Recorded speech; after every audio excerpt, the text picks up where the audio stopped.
Assalamualaikum warahmatullahi wabarakatuh, sahabat sekalian. Ketemu lagi di obrolan rakyat bersama saya Melon Sori. Malam hari ini saya bersama Bang Aizan Dahlan SAMH. Selamat malam Bang. Assalamualaikum warahmatullahi wabarakatuh.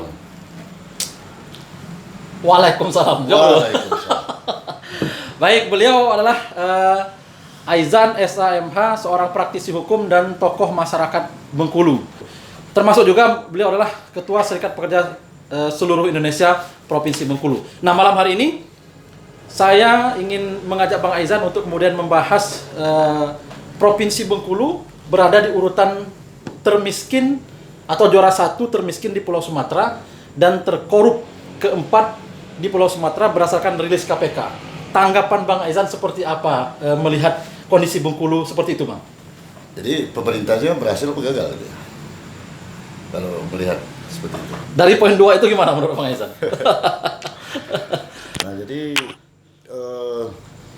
tanpa bermaksud untuk menyudutkan ya kan pemerintahan. Apalagi ini kan ada soal gelar pilkada, jadi jangan sampai memprediksi hal-hal yang negatif negatif ya. Karena kan Melian kan bukan hanya soal ini aja, sering sekali berdialog untuk isu-isu memang. Nah, itu yang penting. Obrolan rakyat ini memang sering dari dulu. Dari dulu sebenarnya. Itu yang penting di benak kita, di pikiran orang seperti itu. Jadi saya ini kan di samping seperti Bung Melian tadi bilang di pekerja di SPSI, saya adalah anggota Dewan Pengupahan betul, provinsi, itu yang penting. Kemudian di dalam ini kita bicara dulu soal sistem upah ini tadi. Sistem upahnya ya. Termiskin katanya tadi. Nah, di era saya sebagai di Dewan Pengupahan yang selama ini memberi kontribusi untuk gubernur, itu sampai beberapa tahun. Beberapa tahun ya. Nah, yang itu gubernur dalam hal ini tidak pernah muncul. Tidak pernah muncul maksudnya di dalam rapat-rapat. Seharusnya begini, dia kan pengendali, walaupun di situ ada Kadisnaker, ya kan? Itu satu. Kemudian di dalam sistem ketenagakerjaan itu untuk membicarakan soal pekerja, membicarakan masalah-masalah industrial, itu gubernur adalah pengendali tertinggi. Ketuanya istilahnya. Ketuanya dalam hal ada namanya tripartit. Kenapa itu tripartit? Tripartit itu kan ada pengusaha, ada pekerja, ada pemerintah. Ya, nah, pemerintah lah pengendalinya. Apa itu?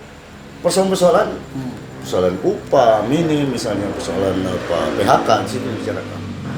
Nah, semasa Gubernur Rohidin sebenarnya itu tidak pernah dilakukan dan tidak pernah dibentuk beliau ini. Sudah berapa kali diingatkan. Sebentar, sekali lagi belum pernah hadir di rapat Dewan Pengupahan maksudnya?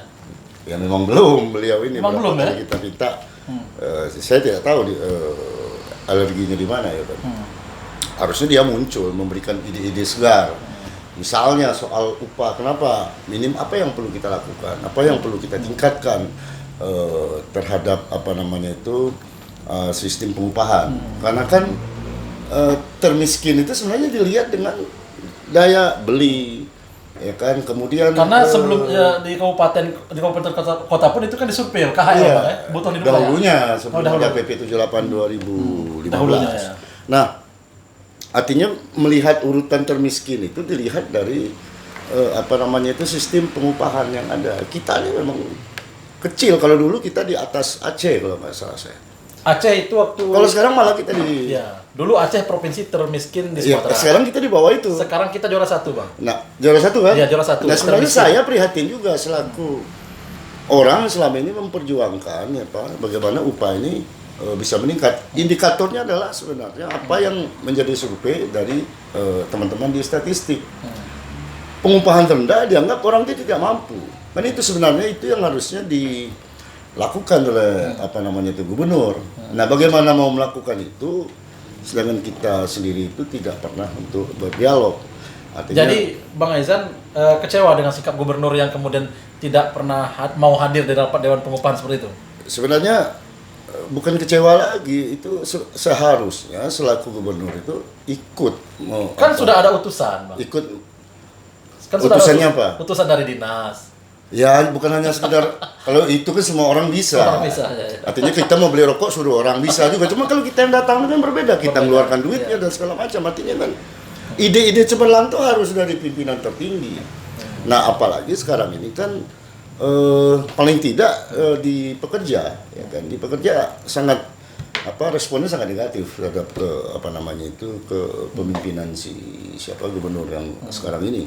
Apalagi beliau katanya mau sudah daftar untuk mencalonkan lagi. Jadi maksudnya itu ada saya ulangi lagi, kita termiskin di Pulau Sumatera, dulu Aceh kan termiskin, sekarang kita termiskin. Makanya indikatornya adalah istilahnya kemudian berapa upah yang bisa diberikan. Terkorup keempat Iya, di Pulau Sumatera. Ya, upah minimum itu. Apakah itu indikator. Abang melihat ini adalah sebuah kegagalan dari Rohidin dalam kemudian mengeluarkan provinsi Bengkulu menjadi provinsi yang jadi kaya, bukan termiskin di Pulau Sumatera, tapi menjadi provinsi kaya selama pada saat dia memimpin ini, kemudian juga menjadi provinsi yang tidak terkorup. Maksudnya kaya korupsi maksudnya tadi. Bukan seperti itu. Bukan itu. Apakah ini bagian dari kegagalan juga, Bang? Kegagalan Pak Rohidin sebagai gubernur? Kita kan yang dibahas Bung Melian ini kan ada soal korupsi, kemudian ada soal termiskin. Sistem pengupahannya, ya, sehingga menimbulkan sebuah kemiskinan. Jadi dua topik itu kan.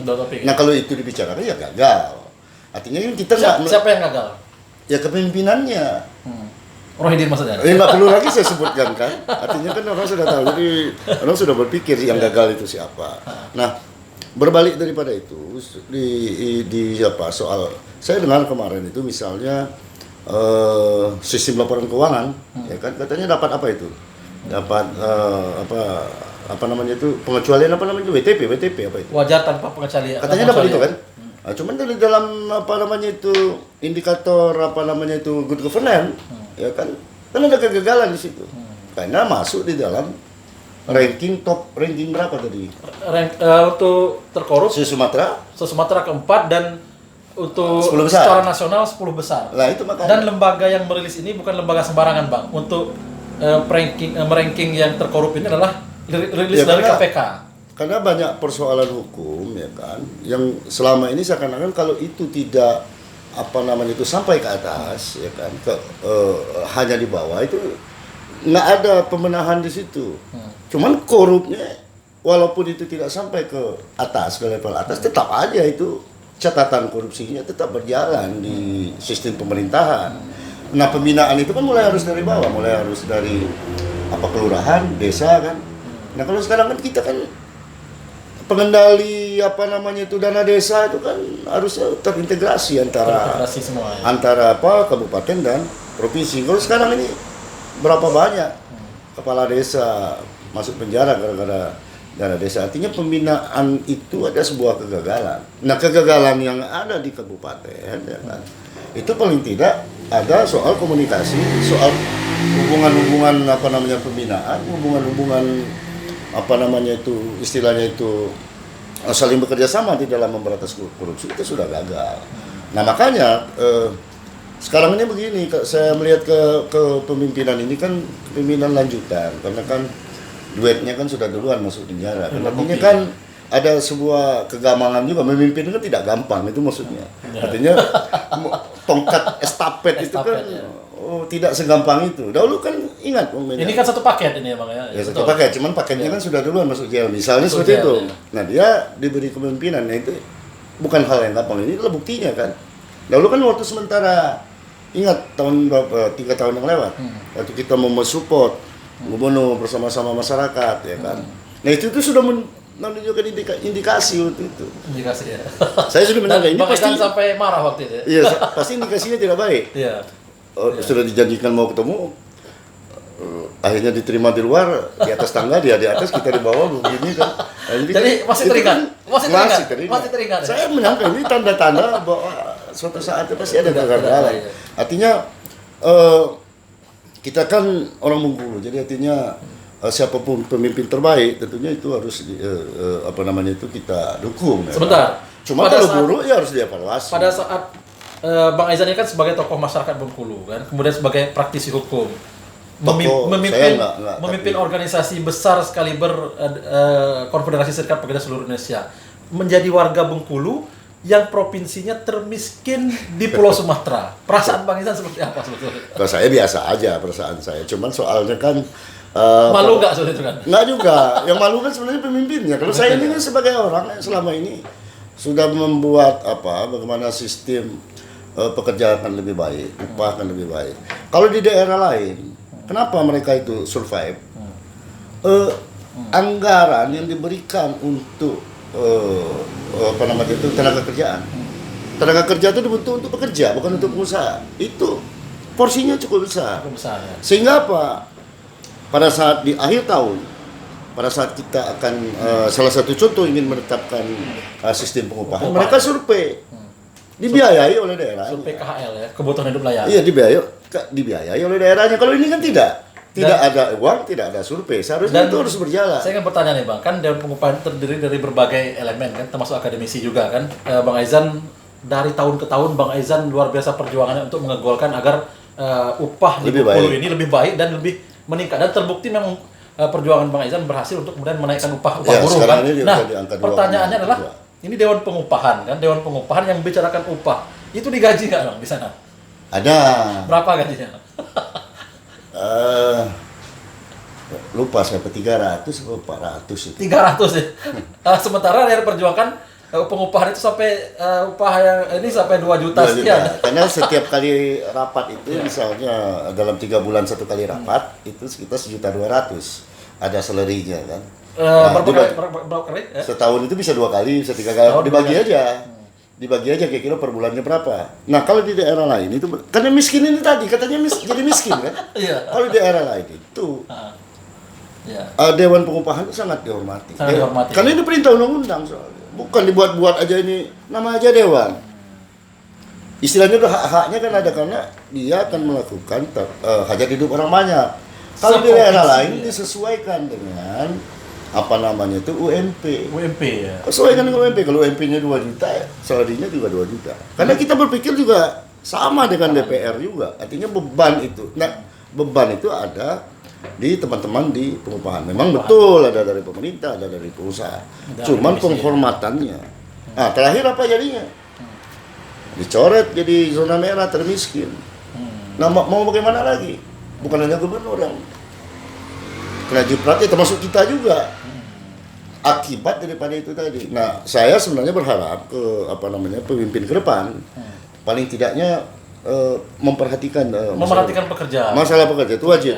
Karena kalau tidak tuh cap kemiskinan akan terus terjadi karena kalau tidak ada ketidakmampuan untuk mengenai memberikan upah yang penilaian kemiskinan itu mungkin itu kan BPS yang lebih mereka BPS hasilnya survei berdasarkan hasil survei mereka kan. Iya. Karena ini memang resmi kan dari BPS, bukan kita mengada-ada ya pemirsa. Jadi rilis BPS itu adalah memang resmi dari BPS yang menyatakan itu sudah di mana-mana Provinsi Bengkulu termiskin di Pulau Sumatera, dan rilis dari KPK Provinsi Bengkulu terkorup. Kalau dulu kita nomor 2 dari bawah setelah Aceh kalau nggak salah. Nomor 2 ya. Iya. Setelah tahun-tahun terakhir, inilah banyak pembelaan. Oh enggak, itu standar. Oh, buktinya seperti itu. Saya yang merasakannya sendiri setiap rapat. Nah, artinya kepedulian daripada gubernur ya kan untuk selama ini memang sangat. Saya belum pernah ketemu selama beliau menjabat duduk satu meja membahas masalah pengupahan. Dia terima bersih aja, langsung masuk naik ke meja dia. Tapi untuk berdialog itu. Ini nampaknya suara hati betul kan? Bukan suara. Iya, itu yang kenyataan, realitas yang saya sampaikan sekarang ini. Itu kejadian. Tanya aja sama yang lain-lain seperti sekarang itu. Apa harapan Bang Aizan dengan posisi kita? Tadi kan sudah kita sampaikan bahwa jadi kita sampaikan ini Rohidin gagal untuk poin mengeluarkan Bengkulu menjadi provinsi terkaya. Gagal untuk mengeluarkan Bengkulu dari terkorup keempat. Nah, harapan Bang Aizan ke depan seperti apa? Enggak, yang sekarang ini sebenarnya kalau di daerah lain ya, pada saat orang akan menetapkan standar upah itu memang gubernur dia yang mengungkapkan. Jadi dia langsung turun. Kalau kita kan tahu ada rilis pers. Jadi pekerjaannya nggak pernah diungkapkan langsung. Ada soal tanggung jawab di situ. Kalau ini kan tahu-tahu termiskin, tahu-tahu upah sekian. Itu yang terjadi di kita. Nggak ada corongnya untuk bertanggung jawab secara langsung. Nah, harapan Bang Aizan terhadap dua hal ini seperti apa? Sekarang ini memang begini, untuk secara nasional ini kan akan bergerak di dalam rapat nasional itu akan membicarakan masalah upah untuk tahun berikutnya. Nah ini masih diperdebatkan secara nasional. Cuman tidak ada diperdebatkan di kita karena kita nggak peduli itu tadi. Padahalnya Jakarta sekarang ini dari Kementerian Ketenagakerjaan ini dalam kalau nggak COVID ini seperti siaran Anies tadi agak merepotkan PSBB-nya kan. Nah itu akan rapat secara nasional untuk membicarakan masalah upah ini. Nah artinya kalaupun ada utusan dari Bengkulu misalnya ada dari pekerja, ada dari pihak lain misalnya pengusaha, itu datang dengan menganalisa sendiri. Cuman apa masukan-masukan dari daerah sama sekali nggak pernah kita dapat. Saya tidak akan menyatakan itu hanya tanggung jawab di Snaker aja. Maksud saya sebagai pemimpin itu juga harus juga menjadi beban pikiran dia.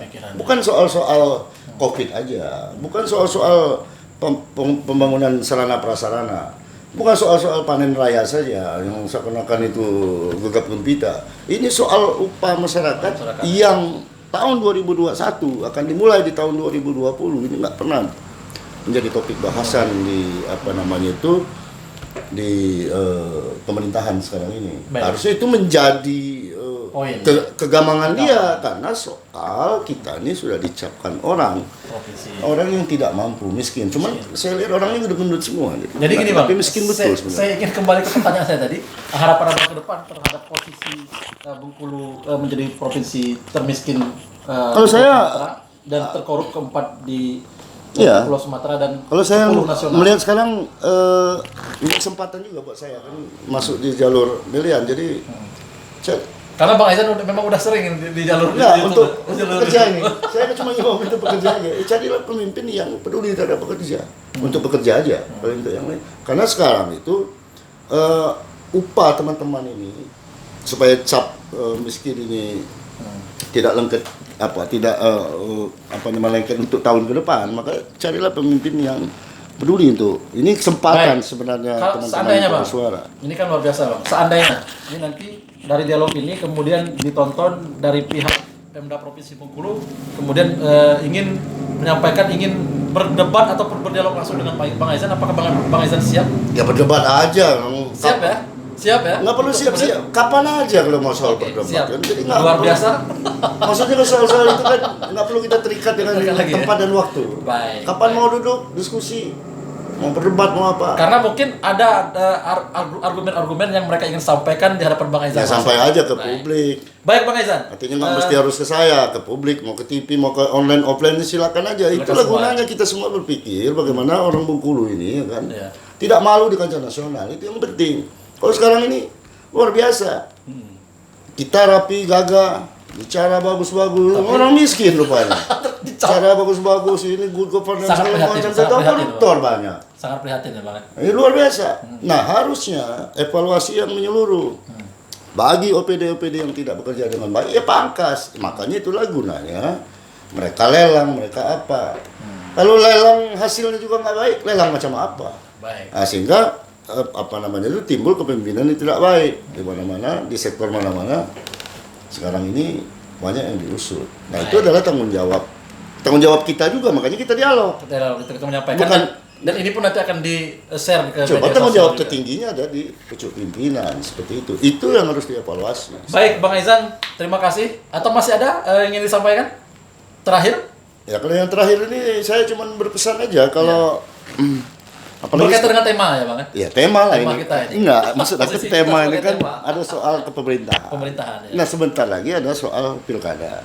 Maka himbauan saya, pilihlah kalau bagi pekerja ya. Pasti akan memilih orang-orang yang peduli. Jangan sampai gelap mata, jangan sampai buka mata hati kita ya kan. Carilah figur yang baik. Kalau sekarang kan kita sudah merasakan akibat dan dampaknya kan. Saya bukan mempromokan salah satu calon, tidak. Tapi paling tidak itu evaluasi ya. Buat pemerintahan yang sekarang.